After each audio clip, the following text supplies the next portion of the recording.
దేవుడు మనకి ఇచ్చింది ఏంటంటే ధర్మశాస్త్రం, పరిశుద్ధమైన గ్రంథం. ఇందులో ఏముందంట? ఆనందం ఉందంటండి. దేవుని యొక్క పరిశుద్ధ గ్రంథములో ఆనందం ఉంది, దేవుని మాటల్లో ఆనందం ఉంది. ఈరోజు చాలా మందికి అర్థం కావట్లేదు.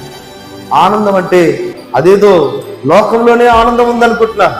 కొంతమంది ఫోన్లో ఆనందం, అస్తమానం 24 గంటలకి 23 గంటలు ఫోన్తోనే ఉంటారు.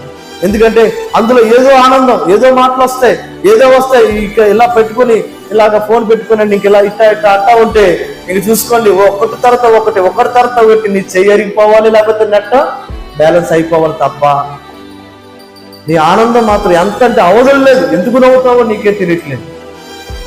కానీ బైబిల్ ఏమొచ్చి ధర్మశాస్త్రంలో ఆనందం ఉంది. ఫోన్ పట్టుకుని గంటలు ఉంటున్నావు, బైబిల్ పట్టుకునేంత సమయం ఉంటున్నావు నువ్వు? ఏమండి, టీవీల దగ్గర గంటలు మనం ఉంటాం. దేవుని వాక్యం వినటానికి ఎంతసేపు మనం ఆసక్తి చూపుతాం? యెహోవా ధర్మశాస్త్రమందు ఆనందించుచు. ఆనందం, దేవుని వాక్యముల ఆనందం. చూడండి, కీర్తనల గ్రంథము 19వ అధ్యాయము 7వ వచనాన్ని ఒకసారి చదువుకో. యెహోవా నీవిచ్చిన ధర్మశాస్త్రము యథార్థమైనది, అది ప్రాణమును ఏం చేస్తుందటండి?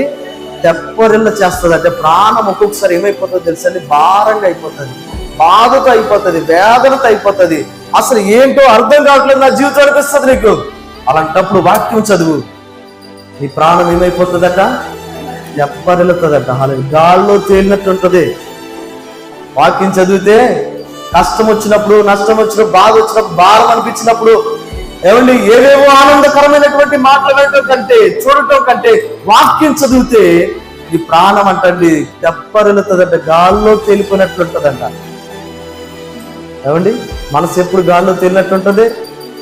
సంతోషం వచ్చినప్పుడు, ఆనందం వచ్చినప్పుడు, ఏదైనా ఒక గొప్ప కార్యం నీ జీవితంలో జరిగినప్పుడు ఇక నీ మనసు గాల్లో తేలిపోతుంది. అలా ఉంటదంట వాక్యం చదివితే. దేవుని మాటలు వింటే, ధర్మశాస్త్రం చదివితే నీ ప్రాణము తెప్పరిల్లుతుంది.